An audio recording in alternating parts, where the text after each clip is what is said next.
BJP ने लोकसभा सांसदों को जारी किया व्हिप। लोकसभा में सभी सांसदों का मौजूद रहना आज अनिवार्य। आज सदन में बोलेंगे प्रधानमंत्री नरेंद्र मोदी। कांग्रेस की राष्ट्रीय महासचिव प्रियंका गांधी का सहारनपुर दौरा। आज मां शाकुंभरी देवी मंदिर में मत्था टेकने के बाद चिलकाना में किसान पंचायत को करेंगे संबोधित। जिले में प्रशासन ने लगे धारा 144। चमोली में आई आपदा के बाद तपोवन विष्णुगाड हाइड्रो प्रोजेक्ट की टनल में फंसे करीब 34 लोग। रेस्क्यू ऑपरेशन जारी। टनल में रेस्क्यू के लिए नौसेना ने भी संभाला मोर्चा। उत्तराखंड के चमोली में ग्लेशियर टूटने के बाद ग्रेटर नोएडा में भी जिला प्रशासन हुआ अलर्ट। यमुना और नदियों के तट पर रहने वाले लोगों को किया गया अलर्ट।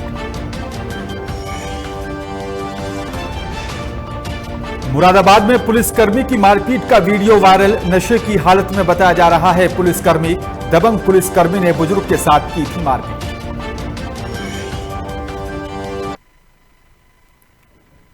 नमस्कार, मैं हूं बिलाल मलिक और आप देख रहे हैं लोकमंच। और चलिए बात करेंगे पहली खबर में जो है लखनऊ से आ रही है इस वक्त की बड़ी खबर। आपको बता दें जो है लखनऊ से इस वक्त की बड़ी खबर में आपको बता रहे हैं। यूपी विधानसभा के बजट सत्र का कार्यक्रम घोषित किया गया है। इस वक्त की बड़ी खबर आपको बता रहे हैं लखनऊ से। 18 फरवरी से शुरू होगा यूपी विधानसभा का बजट सत्र।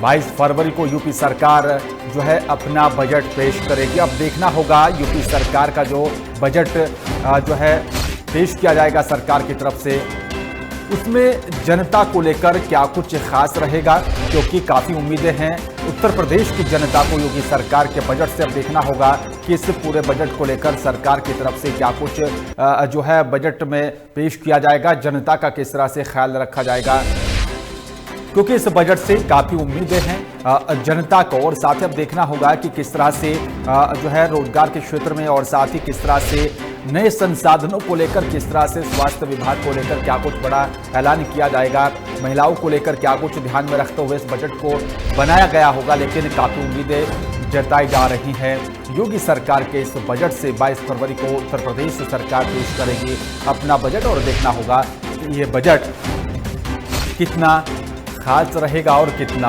अहम होगा। 10 मार्च तक चलेगा यूपी विधानसभा का बजट सत्र। और साथ ही आपको बता दें कि इस जो है बजट से उत्तर प्रदेश की जनता को काफी उम्मीदें। 22 मार्च की सुबह 11 बजे वित्त मंत्री सुरेश खन्ना बजट पेश करेंगे।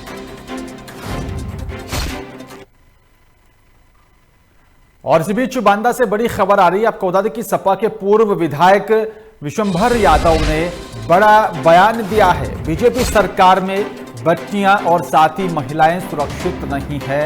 बीजेपी सरकार को नैतिकता के आधार पर इस्तीफा दे देना चाहिए।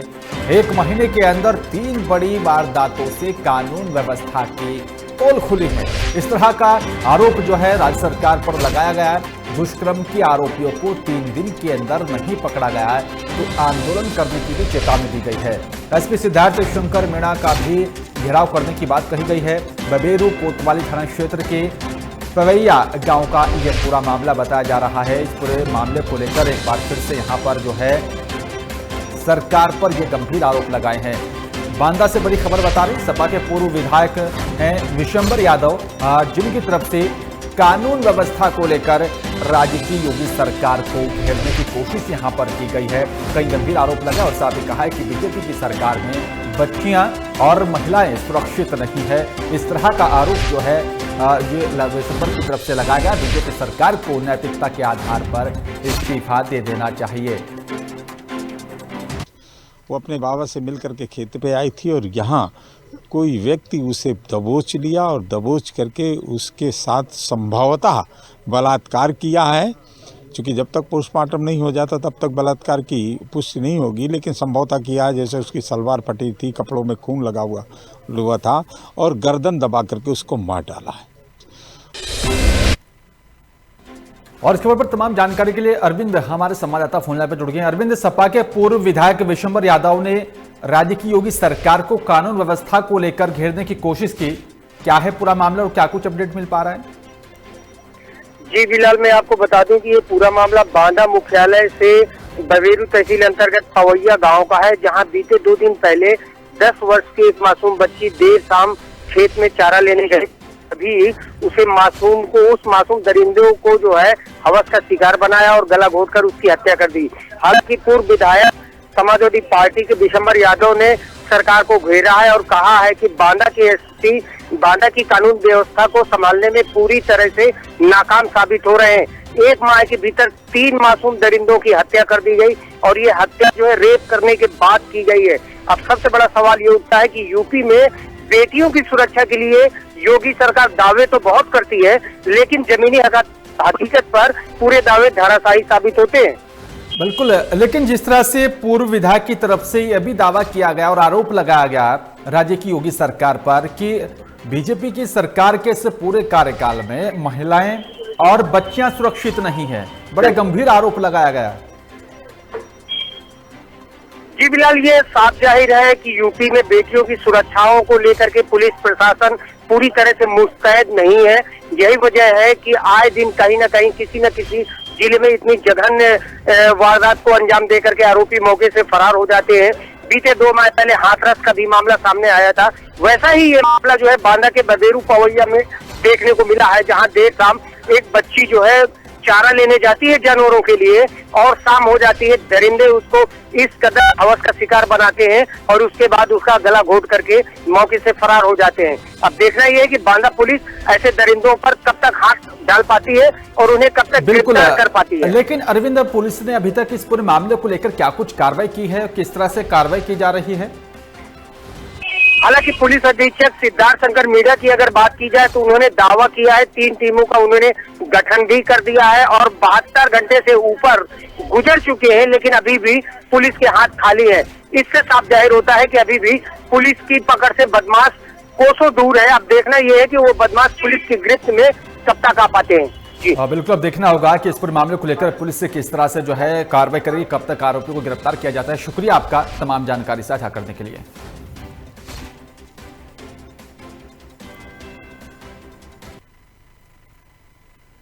और इस बीच कासगंज से बड़ी खबर आ रही है। आपको बता दें कि कासगंज कांड में यूपी पुलिस का एक्शन देखने को मिल रहा है। शराब माफिया का आरोपी भाई मुठभेड़ में ढेर किया गया है। शराब माफियाओं ने पुलिस की पीट कर यहां पर हत्या कर दी गई थी और मुख्य आरोपी मोती धीमर अभी भी फरार बताया जा रहा है।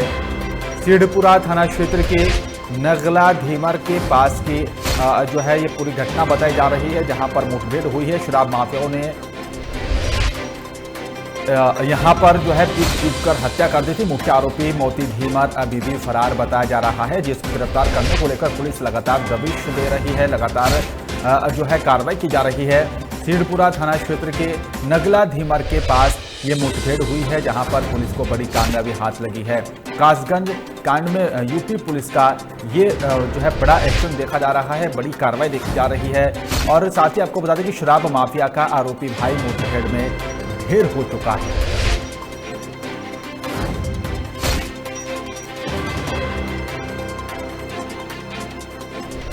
और इस खबर पर तमाम जानकारी के लिए हमारे संवाददाता जुम्मन जो है फोनलाइन पर जुड़ गए हैं। जुम्मन, बड़ी कामयाबी पुलिस को मिली है, क्या है पूरा मामला और क्या कुछ अपडेट मिल पा रही है?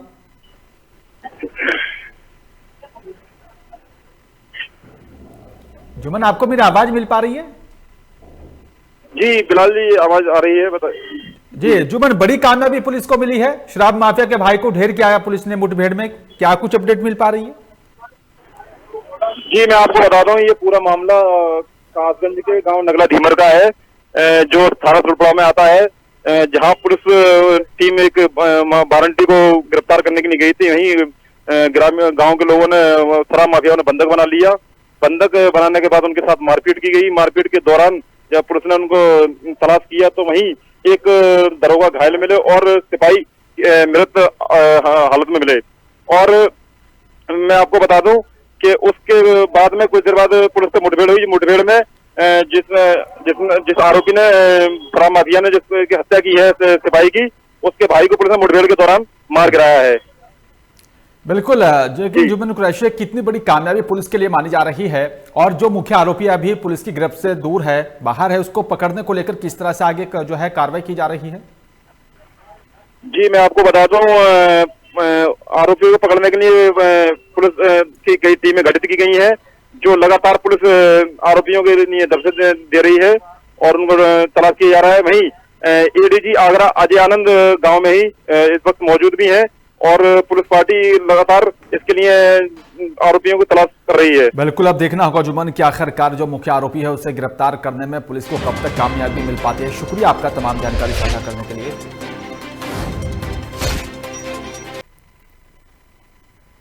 बरेली में आम बजट को लेकर गोष्ठी का आयोजन किया गया और साथ ही आपको बता दें कि यहां पर वहीं आंवला लोकसभा से बीजेपी सांसद धर्मेंद्र कश्यप ने कहा है कि आजादी के बाद जो हमारे प्रधानमंत्री जी का सपना आत्मनिर्भर भारत का था, वही वजह है कि यहां पर आज तेजस जैसे लड़ाकू विमान भी हमारे भारत में ही बनने लगे हैं। सांसद ने कहा है कि कल्पना करें, जो हमारे देश के गरीब लोग थे उनके राशन कार्ड होते हुए भी इधर उधर भटकना पड़ता था और उनके साथ बेईमानी होती थी, राशन नहीं मिलता था। आज एक देश एक राशन कार्ड से जोड़ने का भी काम प्रधानमंत्री नरेंद्र मोदी ने किया है और लगातार जो है इस तरह से कदम उठाया जा रहा है। महामारी के चलते भी चिंता करने का काम जो है किया जा रहा है और साथ ही कहा है कि रोजी रोटी से वंचित था और ऐसे लोगों का जो है ध्यान रखा गया है। और चलिए बात करेंगे ग्रेटर नोएडा की। ग्रेटर नोएडा से इस वक्त की बड़ी खबर आ रही है। आपको बता दें कि चमोली आपदा को लेकर नोएडा में अलर्ट जारी किया गया। बाढ़ को लेकर भी जिला प्रशासन सतर्क हो चुका है। यमुना के तट पर रहने वालों को अलर्ट किया जा रहा है। लोगों को तट से दूर रहने की सलाह दी जा रही है। अधिकारियों को समय समय पर जलस्तर चेक करने के भी निर्देश जारी किए गए। संबंधित अधिकारियों को अलर्ट रहने के भी आदेश जारी किए गए हैं। चमोली में ग्लेशियर टूटने के बाद जिस तरह से जो है आपदा रूप वहां पर देखा गया, उसके बाद जो नीचे की तरफ पानी का तेज बहाव देखा जा रहा है, लगातार पानी नीचे की तरफ बह रहा है और उसी को लेकर यमुना के आसपास जितने भी गांव हैं, जो यमुना तट पर लोग रहते हैं, उनको भी अलर्ट जारी कर दिया गया और ग्रेटर नोएडा में भी जिला प्रशासन सतर्क नजर आ रहा है। अलर्ट जारी कर दिया गया है और भी यमुना के तट पर लोग रहते हैं जिनका वहाँ आसपास के जो है तट के जो पास में गांव है उसको भी सतर्क रहने के निर्देश जारी किए गए हैं। साथ ही संबंधित अधिकारियों को भी जलस्तर चेक करने के निर्देश जारी किए गए ताकि कोई जनहानि ना हो। और इस खबर पर तमाम जानकारी के लिए विनायक हमारे संवाददाता फोन लाइन पर जुड़ गए हैं। विनायक, चमोली में ग्लेशियर टूटने के बाद अब निचले इलाकों में भी सतर्क लगातार जो है प्रशासन नजर आ रहा है और उसका असर ग्रेटर नोएडा में भी देखा जा रहा है। किस तरह से और क्या कुछ कदम उठाया जा रहा है प्रशासन की तरफ से? जी, आपको बता दूं कि जिला अधिकारी की तरफ से जो है जितने भी अधिकारी हैं उन सबको सख्त निर्देश दिए गए हैं। जितने भी नहर के पास में और तालाबों के पास में जो लोग रह रहे हैं उन सबको दूर हटाया जाए और साथ ही साथ लगातार जो है बारी बारी से जा करके उन सबकी नजर रखी जाए कि किसी तरीके से कोई घटना तो नहीं हो पा रही है या कोई पानी का जो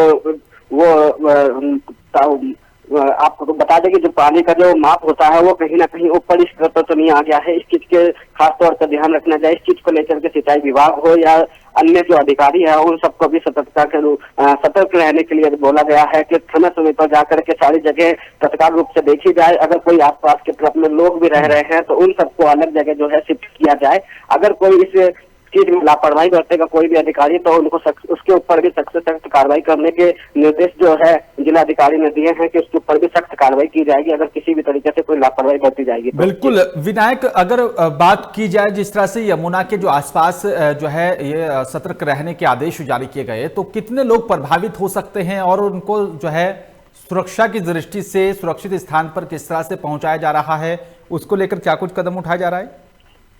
जी, आपको बता दो कि जिलाधिकारी की तरफ से नोएडा के जो कमिश्नर हैं उनको भी एक पत्र जारी कर दिया गया है और साथ ही साथ जितने भी जो उनके सिंचाई विभाग के अधिकारी हैं या और भी अन्य अधिकारी हैं उन सबको भी पत्र जारी किया गया है कि तत्काल रूप से जो नहर के पास में जो रह रहे हैं या यमुना के पास में जितने भी लोग रह रहे हैं उन सबको तत्काल रूप से हटा दिया जाए कि पानी का जो बहाव है वो आए और जो पानी का जो माप होता है अगर उससे स्तर है तो वहां से सब लोगों को हटा करके दूसरी जगह शिफ्ट किया जाए, जिससे कि आने वाले समय में कोई अप्रिय घटना न हो जाए। इस चीज का साफ तौर से निर्देश दिया जा रखा है। जी शुक्रिया आपका विनायक तमाम जानकारी साझा करने के लिए। तो ग्रेटर नोएडा प्रशासन भी सतर्क नजर आ रहा है और साथ ही अलर्ट जारी कर दिया गया कि यमुना तट के आसपास जो लोग रहते हैं, जो गांव हैं, वहां पर उनको सतर्क रहने के निर्देश जारी किए गए।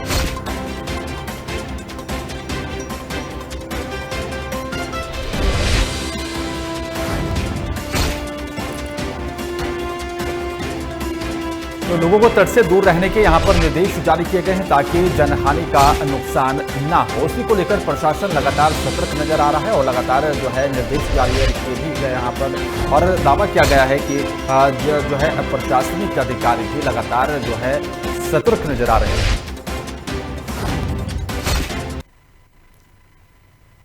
और इसी बीच उन्नाव से बड़ी खबर आ रही है। आपको बता दें कि विभागीय कार्रवाई को छुपाकर डॉक्टर ने लिया सीएचसी का चार्ज। डॉक्टर शरद वैश्य ने यहां पर अपने ऊपर हुई अनियमितता की भी कार्रवाई को छुपाया है। वित्तीय अनियमितताओं की जांच में दोषी पाए जाने पर हुई थी विभागीय कार्रवाई।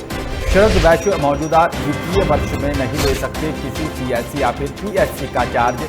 अपने गैर जिम्मेदाराना रवैये को लेकर अक्सर सुर्खियों में रहते थे डॉक्टर शरद वैश्य, और ये जांच की गई थी। उन्नाव जनपद की सीएचसी सफीपुर में तैनात हैं डॉक्टर शरद वैश्य। उन्नाव से इस वक्त की बड़ी खबर आपको बता रहे हैं, जहां पर विभागीय कार्रवाई को छुपाकर डॉक्टर ने सीएचसी का चार्ज लिया है। डॉक्टर शरद वैश्य ने अपने ऊपर हुई अनियमितता की कार्रवाई को छुपाया। और इस खबर पर तमाम जानकारी के लिए भानु सिंह चंदेल हमारे संवाददाता उन्नाव से फोन लाइन पर जुड़ गए हैं। भानु, विभागीय कार्रवाई को छुपाकर डॉक्टर ने सीएचसी का चार्ज लिया है, क्या है पूरा मामला और क्या कुछ अपडेट मिल पा रही है? जी बिल्कुल बिलाल जी, बताना चाहूंगा डॉक्टर शरद वैश्य जो कि कुछ समय पहले हरदोई जनपद के एक सीएचसी संडीला में तैनात थे, जहां पर विभागीय अनियमितताओं की जांच कराई गई। जांच में दोषी पाए गए थे। इनके ऊपर अनियमितता की कार्रवाई करते हुए इनको यह आदेशित किया गया था कि बिना किसी उच्च अधिकारी को अवगत कराए कहीं जा नहीं सकते। इसमें दोषी पाए गए, इसमें कार्रवाई की गई थी, लेकिन इन्होंने सरकारी विभागीय कार्रवाई को छुपा करके उन्नाव जनपद की सीएचसी विधानसभा सफीपुर जो पड़ते सफीपुर सीएचसी का कार्यभार लिया। यहाँ पर कई तीन चार महीनों से बाकायदा अपने पद का निर्वहन कर रहे हैं। तो कहीं ना कहीं देखा जाए कि उच्च अधिकारियों के साठगांठ से इन्होंने इस तरह की विभागीय कार्यालय को छुपाया है, सरकार के आदेश से धज्जियां उड़ाई हैं, और अब ये मौजूदा समय में यहाँ पर अपनी जॉब कर रहे हैं, नौकरी कर रहे हैं, जो कि उच्च अधिकारियों के कार्यप्रणाली के ऊपर सवाल खड़े हो रहे हैं। कहीं ना कहीं उनकी साठगांठ से इस तरह से इन्होंने अपने मंसूबों में कार्यों में सफल हुए। लेकिन भानु, बड़ा अहम सवाल यह है कि आखिरकार इस पूरे मामलों को लेकर क्या उच्च अधिकारियों की मिलीभगत अगर वाकई में देखी जा रही है तो फिर किस तरह से कार्रवाई होगी, निष्पक्ष जांच कैसे होगी, ये जो है अपने आप में एक बड़ा अहम सवाल है। जी बिल्कुल, बहुत बड़ा सवाल खड़ा हो रहा है। जब विभाग के अधिकारी कर्मचारी ही अपने कर्मचारियों को कार्रवाई को बचाते हैं, उनको छुपाते हैं, छुपा करके इस तरह के कार्यों को अंजाम दे रहे हैं, तो यार निश्चित सवाल खड़ा हो जाता है कि छोटे तबके के लोगों को न्याय मिल पाना इतना आसान नहीं होगा। लेकिन देखा वित्तीय वर्ष, वर्तमान वित्तीय वर्ष में और लेकर अगर हम कार्रवाई की बात करें तो लेवल 3 के अंतर्गत जो कार्रवाई की गई थी इन पर, तो वर्तमान वित्तीय वर्ष और आगामी वित्तीय वर्ष में किसी भी सीएचसी या पीएचसी का कार्यभार ये पदग्रहण नहीं ले सकते हैं। लेकिन कहीं ना कहीं देखा जाए कि उच्च अधिकारियों को साठगांठ करके जनपद के बाहर यानी हरदोई में इन पर कार्रवाई की जाती है और उन्नाव जनपद सीएचसी सफीपुर में ये पदभार ग्रहण कर लेते हैं। तो कहीं ना कहीं बड़े अधिकारियों की साठगांठ से ही इन्होंने इस तरह के कृत्य को अंजाम दिया हुआ है। लेकिन देखना दिलचस्प होगा कि आप मीडिया में खबर चलने के बाद क्या उच्च अधिकारियों के कानों में कुछ जू जगती है जो इन पर कोई कार्रवाई। बिल्कुल भानु, अब देखना होगा कि क्या कुछ और कार्रवाई की जाती है। शुक्रिया आपका तमाम जानकारी साझा करने के लिए।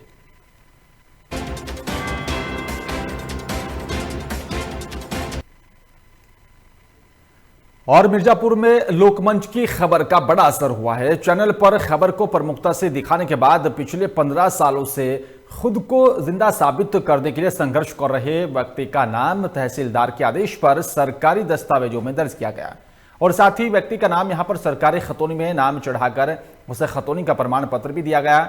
इस खबर को लोकमंच ने प्रमुखता से दिखाया था, जिसके बाद यह बड़ी कार्रवाई की गई। 15 साल बाद व्यक्ति को यहां पर सरकारी दस्तावेजों में उसका नाम जो है दर्ज किया गया और साथ ही आपको बता दें कि सरकारी दस्तावेजों में फिर से व्यक्ति का नाम दर्ज हो चुका है और इस खबर को प्रमुखता से लोकमंच ने दिखाया था। उसके बाद प्रशासनिक कार्रवाई की गई है, उच्च अधिकारियों ने संज्ञान लिया इस खबर का और उसके बाद 15 साल बाद सरकारी दस्तावेजों में पीड़ित व्यक्ति का नाम दर्ज किया गया है। कम वक्त नहीं होता, 15 साल का दर दर भटक रहे थे, लेकिन जब इस खबर को प्रमुखता से लोकमंच ने दिखाया उसके बाद प्रशासनिक अधिकारियों ने इस खबर का संज्ञान लेते हुए जो है कदम उठाया और जांच कर जो है सरकारी दस्तावेजों में नाम दर्ज कराया है।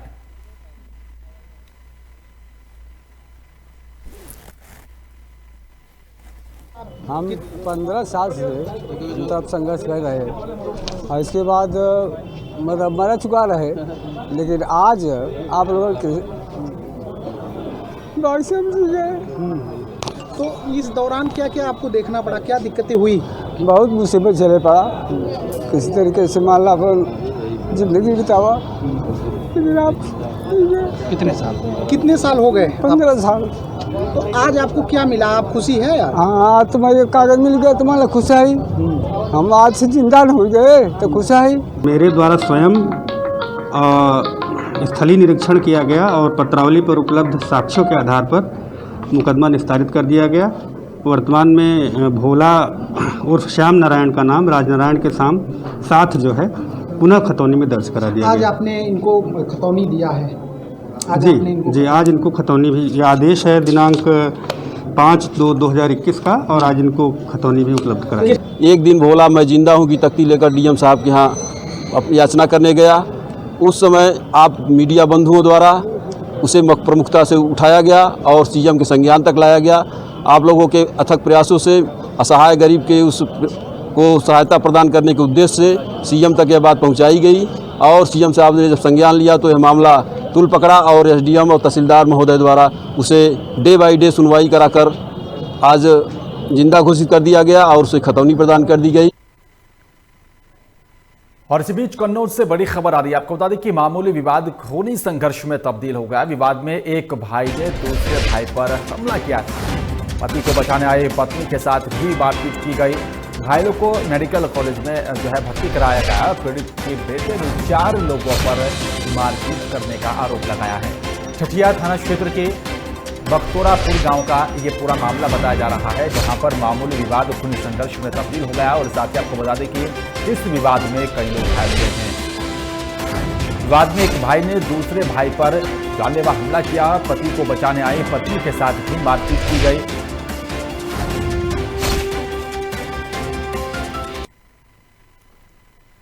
सीतापुर से इस वक्त की बड़ी खबर आ रही है। आपको बता दें कि विद्यालय में बार बालाएं लगा रही हैं ठुमके। प्रधान प्रत्याशी ने भी कराया था यहां पर कार्यक्रम का आयोजन।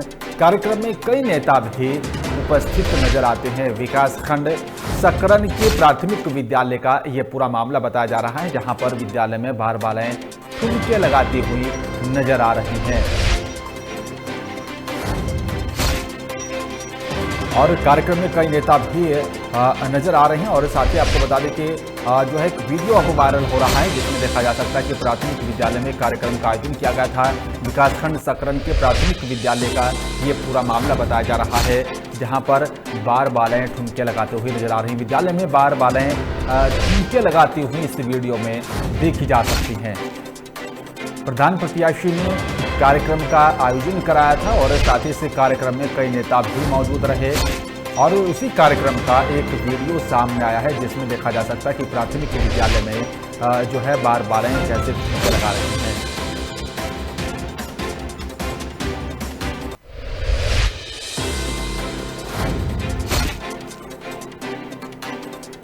सीतापुर से इस वक्त की बड़ी खबर आपको बता दें कि विद्यालय में बार बालाएं ठुमके लगाते हुए एक वीडियो में देखी जा सकती है। वीडियो सामने आने के बाद अब सवाल भी कहीं खड़े हो रहे हैं कि प्रधान प्रत्याशी ने जो है इस कार्यक्रम का आयोजन कराया था और साथ ही इस कार्यक्रम में कई नेता भी मौजूद रहे। और इस पूरे कार्यक्रम का एक वीडियो अब सामने आया है, जिसमें देखा जा सकता है कि प्राथमिक विद्यालय में जो कार्यक्रम किया था उसमें किस तरह से बार बालाएं ठुमके लगाते हुए दिखाई दे रही हैं। विकासखंड सकरन का यह पूरा मामला बताया जा रहा है।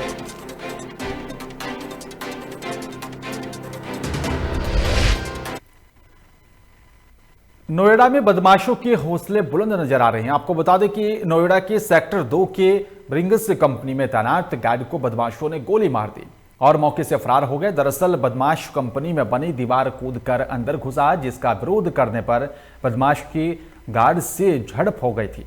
वहीं मौके से बचकर भाग रहे बदमाश ने गोली चला दी और जिससे यहां पर गार्ड की मौके पर ही मौत हो गई। जिसके बाद आनन फानन में मामले की जानकारी पुलिस को दी गई। जानकारी पाकर पुलिस मौके पर पहुंची, जिसके बाद पुलिस फिलहाल सीसीटीवी के आधार पर जो है आगे की कार्रवाई कर रही है। चोरी के माध्यम से आए चोरी करने के लिए और उन्हें गोली मार दी गई है। चोरी कुछ हुई नहीं है। और कंपनी वाले भी अभी कुछ है नहीं यहाँ पे। अभी हम आए हैं हॉस्पिटल में, मेरे चाचा जी 94 सेक्टर में पोस्टमार्टम। देखिए, आज सेक्टर 2 में एक कंपनी है ब्रिंक्स, जो कैश सिक्योरिटी और लॉजिस्टिक्स का काम करती है। इस फैक्ट्री में सुबह 4:22 पे एक व्यक्ति प्रवेश कर गया। एक गार्ड आकर के उसको टोकने के बाद उसको पकड़ लिया।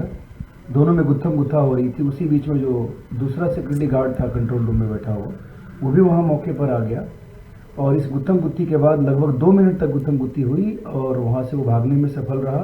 दूसरे गार्ड ने उसको पकड़ने का प्रयास नहीं किया और जब भागते समय उसने एक गोली चलाई, जिससे दूसरे गार्ड पकड़ा हुआ था उसकी डेथ। और इसी बीच बुलंदशहर से बड़ी खबर आ रही है। आपको बता दें कि पुलिस और इनामी बदमाश के बीच मुठभेड़ हुई है। मुठभेड़ में बदमाश गोली लगने से घायल हुआ है। मुठभेड़ के बाद 25,000 का इनामी बदमाश गिरफ्तार हो चुका है। आपको बता दें कि घायल बदमाश को अस्पताल में भर्ती कराया गया। गोकशी के मामले में वांछित चल रहा था आरोपी। मौके से एक तमंचा, कारतूस सहित बाइक भी बरामद की गई है। कोतवाली देहात चोला मोड़ पर चेकिंग के दौरान यह मुठभेड़ हुई है, जहां पर पुलिस को कामयाबी हाथ लगी है। बुलंदशहर से इस वक्त की बड़ी खबर आपको बता रही है कि पुलिस और साथी नामी बदमाश के बीच मुठभेड़ हुई है। मुठभेड़ में बदमाश गोली लगने से घायल हुआ है। और इस खबर पर तमाम जानकारी के लिए संजीव हमारे संवाददाता फोन लाइन पर जुड़ रहे हैं। संजीव, इनामी बदमाश और पुलिस के बीच मुठभेड़ हुई है, क्या है पूरा मामला, क्या कुछ अपडेट मिल पा रही है? फिलहाल आपको बता दें, कोतवाली देहात पुलिस चेकिंग कर रही थी और देर रात ये मुठभेड़ हुई है। बाइक सवार पर जो अभियुक्त है वो आता दिखाई दिया। पुलिस ने जब उसे रुकने का इशारा किया तो पुलिस को देखकर वो दूसरी दिशा में भागने लगा। पुलिस ने उसका पीछे किया और पुलिस ने सभी थानों को अलर्ट कर दिया था। जब सामने से आती हुई चोला पुलिस की तरफ से उसे रोका गया। जब रोकने का इशारा किया तो बदमाश ने पुलिस पर फायरिंग कर दी। पुलिस ने अपना बचाव करते हुए बदमाश पर फायर झोंका और जो फायर किया वो उसके पैर में लगा। और जो बदमाश है आबाद कुख्यात बदमाश है, गौकशी में उसकी काफी दिनों से तलाश थी और इस पर कई थानों में हत्या के प्रयास के मुकदमे दर्ज हैं। पुलिस ने इस पर 25,000 रुपए का पुरस्कार घोषित कर रखा था। जी बिलाल। बिल्कुल संजीव, और अब देखना होगा कि पूछताछ में और क्या कुछ जो है निकल कर आता है। शुक्रिया आपका संजीव, तमाम जानकारी साझा करने के लिए।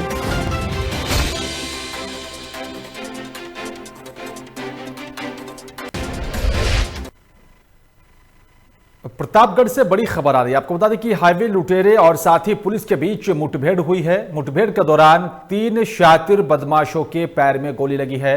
इलाज के लिए सभी को जिला अस्पताल में भर्ती कराया गया। पुलिस ने 4 शातिर बदमाशों को गिरफ्तार करने में कामयाबी हासिल की है। आरोपियों से कार, पिकअप और साथ ही 2 तमंचे भी बरामद किए गए। हाईवे पर व्यापारियों से लूटपाट करते थे बदमाश। नगर कोतवाली के ATL ग्राउंड के पास ये मुठभेड़ हुई है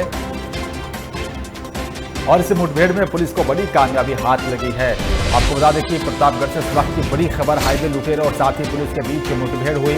मुठभेड़ के दौरान 3 शातिर बदमाशों के पैर में गोली लगी है। इलाज के लिए सभी को अस्पताल में भर्ती करा दिया है और पुलिस ने 4 शातिर बदमाशों को गिरफ्तार किया। आरोपियों से कार, पिकअप और साथ ही 2 तमंचे भी बरामद किए गए। हाईवे पर व्यापारियों से लूटपाट करते थे ये बदमाश। नगर कोतवाली के ATL ग्राउंड के पास ये मुठभेड़ हुई।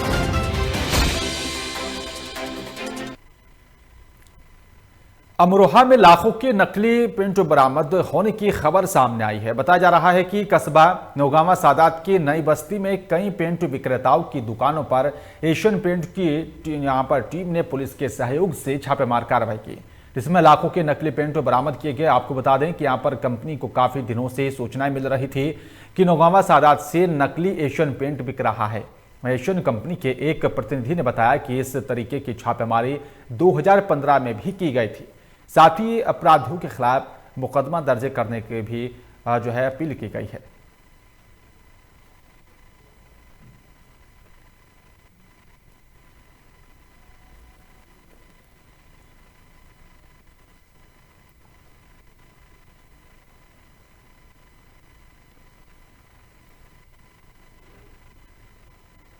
और इसी बीच मुरादाबाद से बड़ी खबर आ रही है। आपको बता दें कि पुलिसकर्मी की मारपीट का वीडियो वायरल हो रहा है। नशे की हालत में बताया जा रहा है पुलिसकर्मी, दबंग पुलिसकर्मी पर बुजुर्ग के साथ मारपीट करने का भी आरोप लगा है। मौके पर इकट्ठे हुए लोगों ने पुलिसकर्मी की जमकर पिटाई की। थाने से कुछ ही दूरी पर ये घटना घटित हुई है और आपको बता दें कि पुलिस के यहाँ पर पुलिसकर्मी के साथ मारपीट का ये वीडियो वायरल हो रहा है और तस्वीर में भी देख सकते हैं यहाँ पर पुलिसकर्मी किस तरह से जो है पुलिसकर्मी के साथ जो मारपीट की गई। और आपको बता दें कि नशे में धुत बताया जा रहा है पुलिसकर्मी और साथ ही पुलिसकर्मी पर बुजुर्ग के साथ मारपीट करने का भी आरोप लगा है।